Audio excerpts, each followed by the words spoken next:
All right, right back with another ISO Swish episode. Today is pretty special. Mark, how you doing, man? Great, man, Chris. Great. And I'm doing even better because we got a wonderful guest today, straight out of Israel, man, and just a DMV legend in my mind and a lot of people's mind. We got Tamir Goodman with us, man. Welcome, Tamir. Tamir, how you doing, brother? So much. Thank you. It's an honor to spend some time with you guys today. Thank you very much. So happy to have you, brother. So happy to have you, man. So a lot of people don't know. Well, a lot of people do know your story, but a lot of people, now that we're in 2020, don't really know your story. You went to school in Baltimore, then Tacoma Academy, then Townsend, and overseas Israel, and it's been an incredible ride. Incredible hoop story. Tell me about your upbringing. I know you had six boys in your family, 2 girls. Was it super competitive in your house with all those siblings? Well, I couldn't have grown up in a better house. Thank God. My parents were amazing. My father passed away almost 10 years ago, but he was just the best father I could have ever asked for. When we were younger, and we would go to like an Orioles game, or sometimes the Bullets used to play in Baltimore still, like 5 times a year. My father, and I just remember holding his hand, walk into any public place in Baltimore. So many people would stop him. How you doing, Mr. Goodman? Thank you, Mr. Goodman. Wow. He was just very, very well respected in the Baltimore community. So I grew up in a great home. And I think one time I was playing with my older brothers. This was a game-changing moment for me. We were playing in the backyard, and they were older than me, and they beat me. And I came in the kitchen, and I was crying. And my brothers told my mom, they said, tell Tamir it's just a game, and we're older than him. We're supposed to beat him. Why is he so upset? And I looked at my mother and I said, it's not just a game for me. I love this game. Wow. I love this game more than that. And to my mother's credit, even though she doesn't really know much about basketball, she saw the look in my eyes, and she just kind of gave me the feeling that no matter what, she was always going to have my back. And that was a big game changer for me. Gotcha. Game changer moment for me. Yeah. That's incredible, man. Yeah. That's great. Well, you started, of course, playing ball in Baltimore. And so I know in high school is when you really started to flourish. But when did you really start to notice that, people with scouts were starting to look at this skinny redhead guy in a yarmulke in the gym? When did you first start noticing that? So I think when I was 16, there started to get a little bit of buzz about us at Tamir Academy. I think we started the season 16-0. Wow. That summer, I went to my first invitational camp, and I came back from that camp. My Coach Cass started taking me to play up at Goucher College. So I was 16, but I was playing with the college guys, and those were some really intense battles for me at age 16. They had a really, really good team back then, and I remember one night specifically, I was going to the basket, and one of the guys stole the ball from me, and I was a little bit frustrated, and I kind of hit the padding behind the hoop. Right. And I was, kind of broken a little bit, tearing up a little. It was hard for me. I was 16. These guys were 21, 22. And my high school coach said, look, if you don't want to do this, you don't want to play college basketball, let's just go home right now. Wow. But if you want to do it, you're going to have to be able to play against men. You're going to have to play against guys that are this fast, this strong. Right. So what do you want to do? You want to go home, or you want to do this? And I said, I want to do it. So he said, wipe away your tears and get back out there then. And I did. And I got back out there, and that was, I ended up playing really well. And I would say after that summer, going into my junior year, that's when the scouts and the letters started coming in, and things like that. Okay. Right. So speaking of playing against better players, so I played a ton of ball back in the day. Mark did as well. The Blacktops of DC, Montgomery County, all of that, right? And so I just know that if if I saw a skinny little white kid, no disrespect, walking on the court, I've been like, nah, that's self-check. I'm not even worried about him, right? Did you ever get that weird feeling like these dudes don't respect me out here? I got to bust that, you know what? Well, the interesting thing about me is that, like, because I had so much support of my family, and even though I grew up in a totally Jewish community, but by the time I was like 9 or 10 years old, 11, I was already riding my bike to the park, to the playgrounds. Wow. And basically what I figured out was, you know, especially in the summertime, they wouldn't let me play because they were playing 5-on-5 and I was young. Everyone else there was an adult. So I just work on my handles on the sideline in between games, get a couple shots up. I stay there for like 10, 11 hours, just dribbling on the sideline. Wow. But when it almost got dark outside, people started going home. So there'll be like 8 people there. They didn't have 5-on-5 anymore. So they'd let me jump in there. So I basically wait the whole day for those couple of minutes just to play full court with the older guys. And what happened was the culture was that everybody accepted me and embraced me. So like I actually grew up in the African American community at the playgrounds, you know, and I was never, ever made fun of. Ever. That's I great. was always very, very well respected. And that's why a lot of the work that I do today is bridging the communities together through basketball, because I know the culture, I know how I was respected, and I want to use this amazing game of basketball to bring as many people together as possible. Gotcha. Interesting. Gotcha. That's awesome, man. You know, speaking of family, you know, I know that I read that your grandparents were both Holocaust survivors, and they used to tell you stories about you know the struggle and how is that history played into your decision to play basketball, to keep up, and to actually teach kids now that you do teach about the struggle and how to keep going within that struggle and have fun and play basketball at the same time. Yeah, so my grandmother just passed away about a year ago. She was one of the oldest living Holocaust survivors in the world that was still living. Wow. And I want to say about a year and a half ago, I was at her house, and we were, you know, we were very close. And she said something to me that just changed my life forever. We always just viewed her as like Superwoman. You know, she's just always happy, always doing kindness, always doing goodness, just an incredible human being. But then she told me, she said, you know what, Tamir? She said, there isn't like one day or one moment that ever goes by that I don't think about what happened to me in the Holocaust. You know, she was a young girl. Her parents were torn away from her. They were burnt. They were burnt in the gas chambers. Her parents. She never got to say goodbye to them. Right. And, you know, but she said, I just choose to be happy. In other words, the struggle, even all the way up into her 90s, deep into her 90s, the struggle was still there. The pain was there every single day, but she chose to be happy. She chose to be a winner. She chose not to make herself a victim. And it's like when we were younger, we were just like, hey, man, we have the coolest grandmother in the world. But when I was old enough to understand, and that was one of the last things she probably told me, she said, you know what?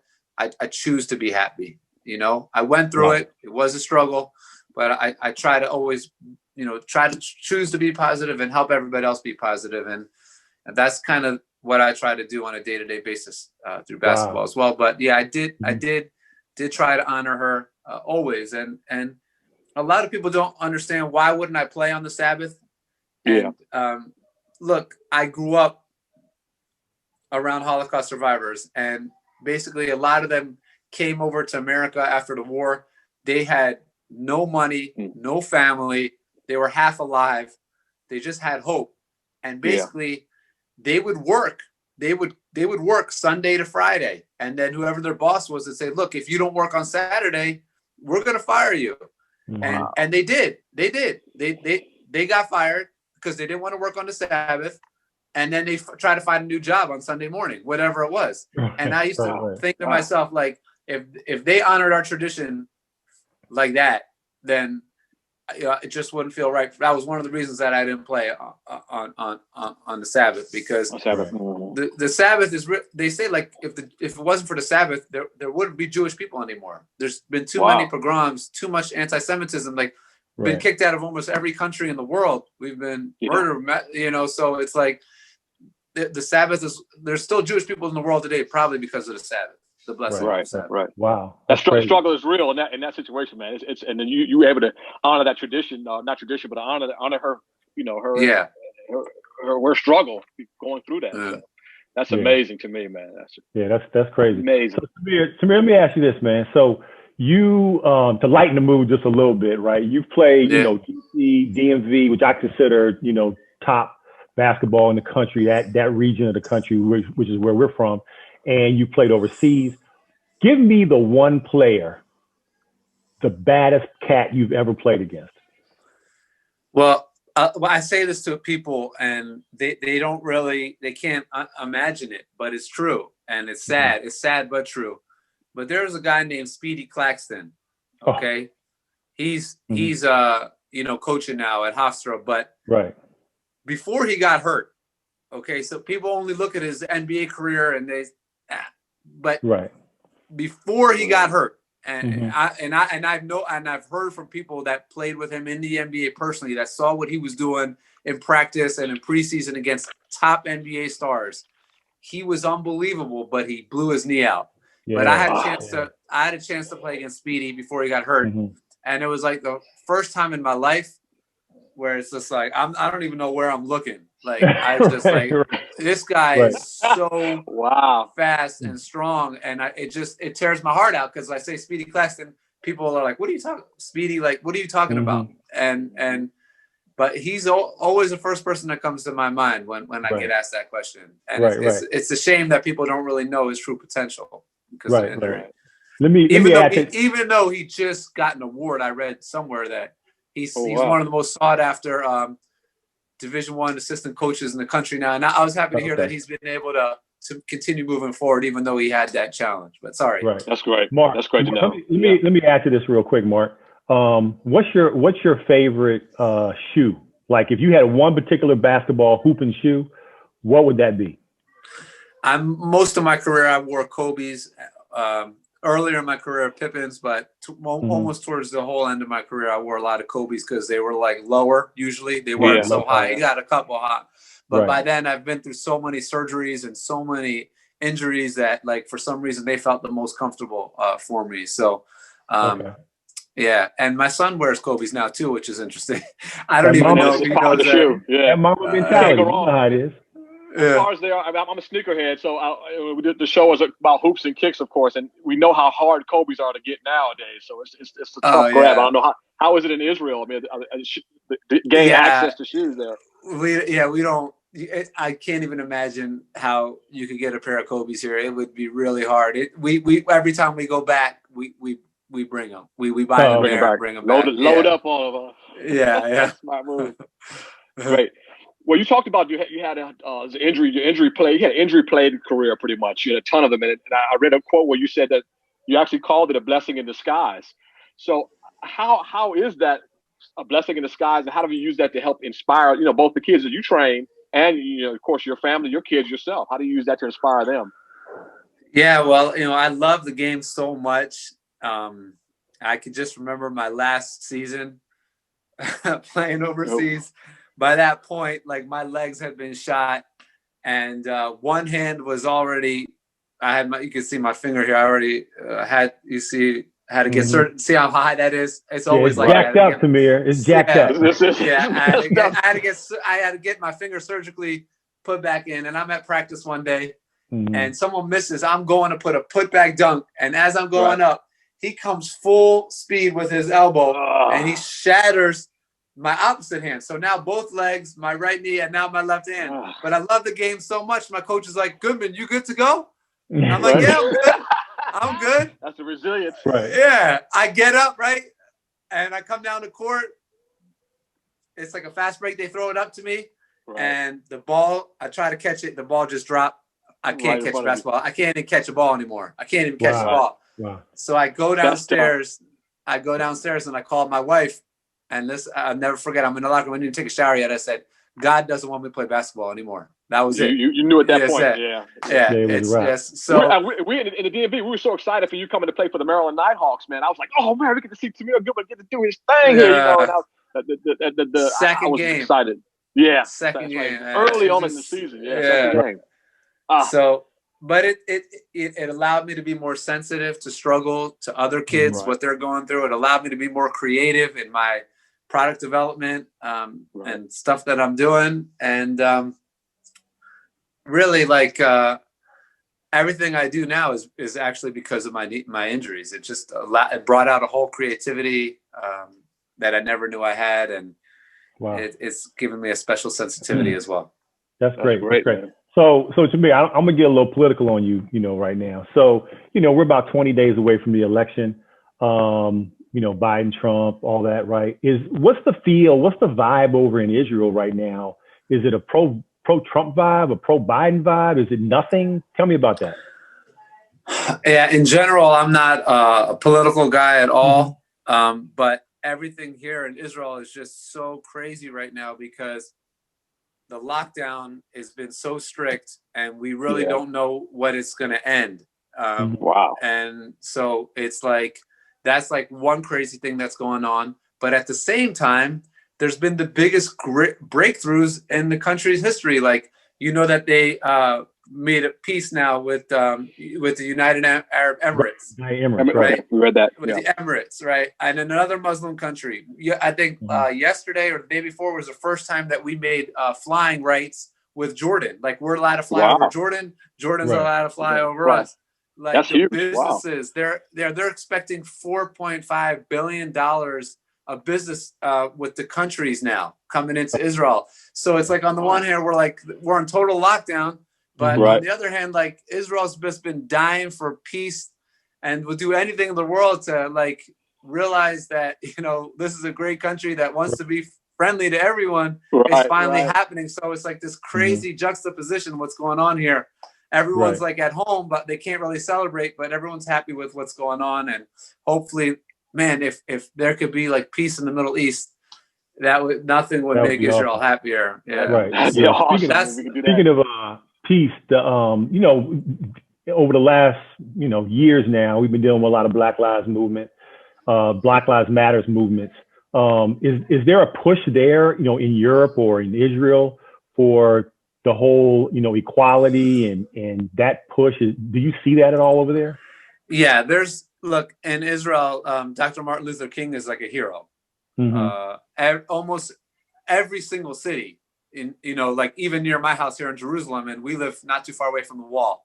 Okay. There's like a street named after him, little monument named after him. And Jewish people in general, could feel the persecution maybe more than other cultures and relate to what the African American community is going through and continues to go through. And one of the basic teachings of Judaism is, we say they're not allowed to carve an image of God, and the reason you're not allowed to carve an image of God in Judaism is because every single person is an image of God. It's not one person. So when I'm looking at you, you have godliness in you. When I'm looking at you, you have godliness in you. Everyone we talk to has a piece of God in them. So how can we possibly talk down about someone or persecute a nation or, be mean to somebody when everyone has a piece of God in them? So Jewish people stand up for that. Jewish people don't want to hear that, like, there's a whole nation of people that are being mistreated or stereotypes about them, because it's exact opposite of what our culture is. And we also, unfortunately, know firsthand what that feels like, and you look at Holocaust survivors and you listen to them, people think they're joking, but it all started with stereotypes. It didn't start with them putting Jewish people in gas chambers. It didn't start like that. It started saying, all Jewish people are this. All Jewish people are that. It's very, very dangerous to do that. And that's why Holocaust survivors always speak up. They're the first people to speak up and say, don't speak bad about a culture. So it's in our DNA. It's what we've experienced, but we're also dedicated. the slogan for the Holocaust is never again. And doesn't mean just never again for the Jewish people. It means never again for the world, for anybody. You know, wow. and that's how I grew up. Okay. That's awesome on a worldwide scale. And people need to take heed to that. And that's an awesome message for the world in social injustice, man. I love that. We talked about, you're doing your own thing, that kind of sort of, I know you're kind of like an inventor, and I looked up the Zone 190 thing. How has that been? I mean, some college coaches seem to love it. High school players, high school coaches. How is that invention seem to be doing well right now on the market? Yeah, it's been doing really well, especially with the focus of players seeming now to train on their own. Look, Zone 190 is unique in that, like, even though you're in the gym by yourself, it's like you're in there with 9 or 10 coaches passing you the ball from all the game-like angles. That's what I noticed. It's a great tool. Yeah. Many NBA teams that I go there and I train them, or it only takes like 1 or 2 minutes, and 2 minutes, and the GM will just come down and say, buy it. We need to buy it. And so it's like, I would have never been able to think of that if it wasn't for my knee injury. Because look, when you play overseas or you play professionally, it's a business. You know, there was someone in my locker, a new player was in my locker even before I had a chance to get my stuff out, you know, because I thought I might be able to bounce back. And coach was like, no, I'm not going to rebound for you. You're done. We got a new player. And I just took all that pain and I said, you know what? He's not even going to rebound for me. How can I help the next generation of players? And I took all the basketball knowledge, all the scouting reports, everything I'd been through. And I said, look, I'm going to create a product that's going to help the next generation because I can no longer play. That's been my energy. And that's been the blessing of Zone 190. That's awesome. That is awesome. Hey, Tamir, so, the NBA season just wrapped up. Lakers won a championship, as I predicted a year ago. Who was kind of like your basketball god, your basketball hero when you were in high school, college, and then who are you really looking at and digging now? Yeah, so when I was growing up, I just loved Michael Jordan, like most people in the 90s, obviously. And what I try to explain to the younger generation is that, like, we loved him so much because he lived in our heart and in our minds. What do I mean by that? Like, we'd watch the first half. Whatever I saw, I put it in my heart, in my mind. Halftime, I'd go outside, work on what I saw, and then come back up and watch the second half. Why? Because we didn't have YouTube. The kids nowadays, they can watch every move a million times, right? We had that one split second, maybe one instant replay, maybe SportsCenter the next day for a couple of minutes where you'd have to watch for half an hour to see the move one more time. So you had to internalize it. That's why I believe a lot of people that love Michael Jordan, it's hard for them to realize that there's great new players because he was embedded in our heart and in our mind. Like, it meant so much to us. But now as I got older, and I've been working now for 7 years for one of the pro teams, I just learned to love and appreciate the game and appreciate what everyone's doing. So, like, I'm thinking about Rondo coming back from his thumb injury. I don't hear anybody talking about it. Like, how can he come back and then mentally lead like that? So I just basically see the positives. I mean, like, what we're seeing with LeBron, it's just, I just say, thank God our eyes could see this. So many people are debating, like, who, what, when, and where, but you're missing what you're seeing. You're seeing something that you can't wrap your heart or mind around it. It's unbelievable what he's able to accomplish on and off the court. Playing in the bubble is very, very hard. Right. I just feel blessed that our eyes are able to see it. But I also do want to commend the Israeli Basketball League because they were the first pro team, even before the bubble, to come back after the pandemic, and they were able to finish their season without incident. And it was even more complicated because they had to bring their players back from America, back over here to Israel. They had to quarantine for 2 weeks, but then the guys came in and they were able to finish their season. I believe they're the first pro team to bounce back from the pandemic. So that was really cool too. That's good. You got. I mean, that's a tough task. Bring everybody back safe and healthy like that, man. So, we talk about Chris and I. We talk about the question of the GOAT, and now LeBron seems like he's making a little push to solidify himself as the GOAT. What are your thoughts on that? If you have those two in mind, Jordan and LeBron, or do you have somebody else in the mix that you think may be the actual GOAT? I can't answer it. I just feel like the way that my eyes are trained, It's like, we have two eyes, one nose, one mouth. So the question is, why don't we just have one eye, Right. And the rabbis say we have two eyes because your left eye is to look at yourself and what you can improve on. Your right eye is to look at everybody in the positive light and see their positive qualities. And that's how I watch the game. So I don't, I say, thank God I got to watch Jordan. Thank God I got to watch Kobe. Thank God I got to watch LeBron. That's how I see it, and everyone's just so special in their own way. And we're blessed. We're blessed that we get to witness this. The game, the stuff that the guys are doing right now is just, it's unbelievable. Phenomenal. It's crazy. It's unbelievable. It's unbelievable. Yeah, it's crazy. I love it. Speaking of the kids and back in the day and all those kind of things. So what do you think, as a trainer, as somebody who runs camps and so forth, what do you think is the top attribute of an up and coming basketball player? Is it the handles? Is it the shooting? Is it the rebounding? Could you name something that's like, okay, this kid's got it if he has this? Wow. Well, look, I didn't write it, but I was going to write it on my camp Instagram. Mm-hmm. You saw the way that Anthony Davis comes off and hits that game winner he's basically 7 feet. 7 feet, right? Yeah. Mm-hmm. Yeah. So can you imagine how good your skill set needs to be if you want to be a guard nowadays when you have 7-footers coming off like that? Yeah. So it's a different game. Yeah. It's a different game. So what I would say is we can't even say one thing anymore. Mm-hmm. You have to have the complete package. You're not going to get away with it anymore. I mean, you have to be able to do everything out there nowadays. Right. And you have to be really smart. Your timing has to be amazing. And you have to be able to do everything in today's game. That's how quickly it's changed. Exactly. Okay. Got you. Cool, man. Hey, talk to us about one more thing. Talk about your family, man. I know you have a great family, man. You were able to, when you came to Israel, you met your wife, Judy, there. And I heard she was an athlete. I heard she ran track. And you guys used to have some one-on-one games, and she actually beat you one time on the court, at least maybe more.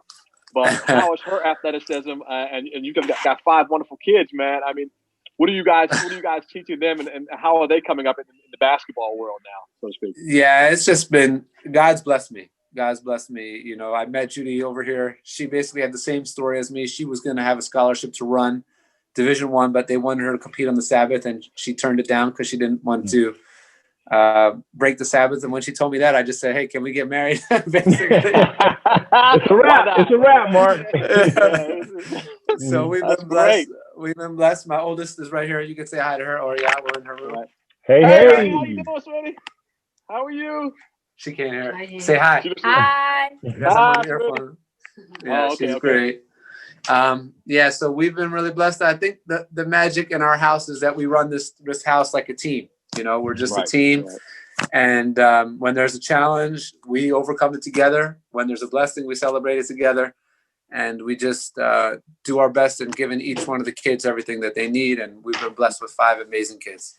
That's awesome. That's awesome, man. That's great, man. We're blessed to have you here, man. Talking with them. This is a treat for us, man. We really appreciate it. I was excited. Yeah, so Tamir, we really appreciate the time, man. I know it's tough with all the kids, and you got your business going on and so forth. Any shout outs you have right now? Anything you want to plug that's going on in your life right now? No, I love talking to you guys. It makes me feel home. I'm at home again, even though we're thousands of miles away. And I just want to give a shout out to everybody in Baltimore, DC area. I'm forever grateful to you from as early as I can remember. Everyone's embraced me, and I had this crazy dream, and it's been nothing but support and love. And I can never thank you guys enough for that. And I'll never forget that. So anyone who's at home back listening, thank you. I appreciate you. And I send love and blessings to you and your families from Jerusalem. I appreciate it, man. Same to you, man. And we're great to have you. I've embraced you for years, man. Loved your story, and I've loved your game, man. And you taught me a little something special today, man. Really appreciate it. Awesome. Thank you, guys. I appreciate you thinking of me. Blessings. Yeah. All right. Thanks, Tamir. We really appreciate it, and we'll talk to you guys soon. And make sure you guys hit us up on Instagram at The ISO Swiss Show. That's The ISO Swiss Show, and we will see you when we see you.